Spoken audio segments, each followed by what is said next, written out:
រ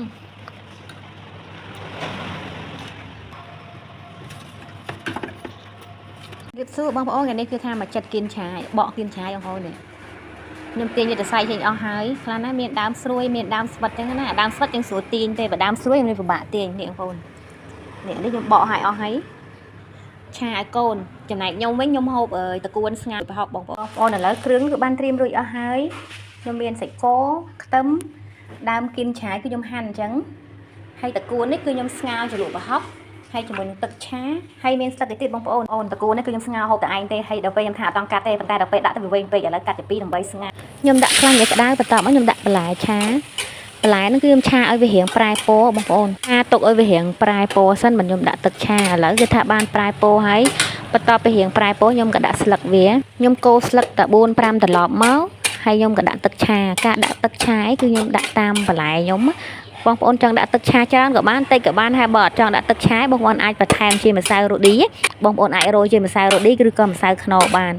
ឡូវគឺថាបន្លែគឺថាបានដល់ប៉ុណ្្នឹងគឺរួចហើយខ្ញុំក៏ដាក់តកួនស្ងោរតែម្ដងមុំតែឆាឆ្អិនគឺតកួននឹងចិត្តឆ្អិនដែរឥឡូវខ្ញុំទៅឆាជាមួយសាច់ម្ដងឆាសាច់ហ្នឹងគឺខ្ញុំឆាមកល្មមឲ្យបងប្អូនសាច់គោបើសិនយើងឆាយូរវាអាចស្វិតបានណាខ្ញុំដាក់ទឹកឆាក៏ខ្ញុំមើលតាមសាច់ខ្ញុំដែរព្រោះអីយើងធ្វើយើងដាក់ម្លៃលោកតាមសាច់តាមបន្លែយើងអញ្ចឹងណាខ្ញុំកូរសាច់គោទៅ2 3ត្រឡប់ហ្នឹងទៅគឺថាសាច់គោវារៀងឆ្អិនទេបងប្អូនហើយខ្ញុំក៏វាសាច់គោទៅគៀនណាបងប្អូនសិតយើងងាស់យូរជាមួយទឹកមុំទៅវាពុះទៅវាធ្វើឲ្យសាច់គោវាស្វិតម្ល៉េះហើយទៅពេលដែលខ្ញុំឆាសាច់តែ4 5ត្រឡប់អញ្ចឹងទៅខ្ញុំក៏បន្ថែមទឹកហើយទឹកហ្នឹងគឺទឹកពុះប៉ុន្តែវាត្រជាក់បងប្អូនធម្មតាការឆារបស់ខ្ញុំតែតែដាក់ទឹកព្រោះឲ្យបានកូនលេបបាយផងហើយខ្ញុំក៏អាចលេបបាយជាមួយនឹងទឹកឆានឹងផងដែរឥឡូវគឺថាសាច់របស់ខ្ញុំគឺប៉ុណ្្នឹងហើយខ្ញុំក៏ដាក់បន្លែចូលកូរតែ2 3ត្រឡប់គឺរួចជាស្រេចហើយការឆារបស់ខ្ញុំគឺថាងាយស្រួលមែនទែនសម្រាប់បងប្អូនដែលអត់មានទឹកឆាបងប្អូនអាចទៅមើលពីវិធីលេបទឹកឆានិងប្រឡាក់សាច់បានឆានេះខ្ញុំយកទៅឲ្យខាងម៉ែក្មេងតិចតួចចែកនឹងទៅគាត់តិចតួចចឹងណានេះគឺនៅសល់បងប្អូននៅសល់មានច្រើនដែរវ៉ាតកូននឹងស្ងោរឆ្អិនហើយបងប្អូនឥឡូវខ្ញុំបិទភ្លើងសិន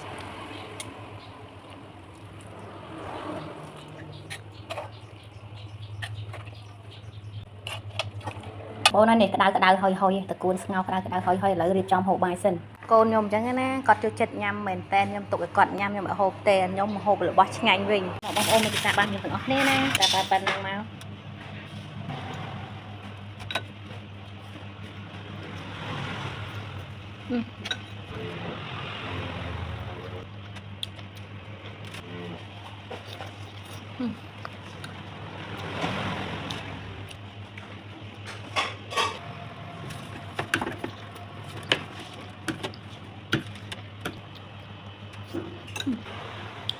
ឆ្ងាញ់មែនតើណា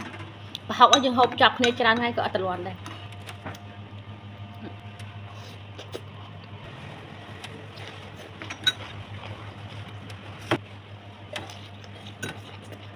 ជលក់ផុកតិចអត់ច្រើនទេ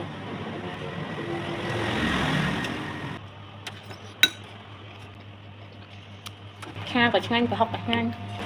ហើយបងប្អូនឃើញតកួនហ្នឹងណាខ្ញុំហូបតែឯងទេទៅទៀតគឺអស់ហើយកូននឹងខាងណាមកពីរៀនហ្នឹងខាងណាឃើញសបកទៀនឆាយខ្ញុំភ្លេចកើបលេងគេសុបាយចិត្តគេហ្នឹងគេហៅឆាអីឆ្ងាញ់អត់ញ៉ាញ់បងប្អូនមើលបាយនេះគាត់ញ៉ាំអស់4 5ម៉ាត់ហើយនេះហើយច្រើនណាហើយគាត់ចិត្តញ៉ាំមែនទេនេះហើយសម្រាប់ម្ហូបគាត់គាត់ញ៉ាំសាច់ទេគាត់ញ៉ាំតែបន្លែហើយនឹងទឹកឆាទេចឹងវីដេអូមានប៉ុណ្្នឹងទេបងប្អូនអរគុណបងប្អូនដែលបានជួយមើលវីដេអូរបស់ខ្ញុំណាជូនបងប្អូនមានសុខភាពល្អសំណាងល្អគ្រប់គ្នាជម្រាបលាជួបគ្នាវីដេអូក្រោយទៀត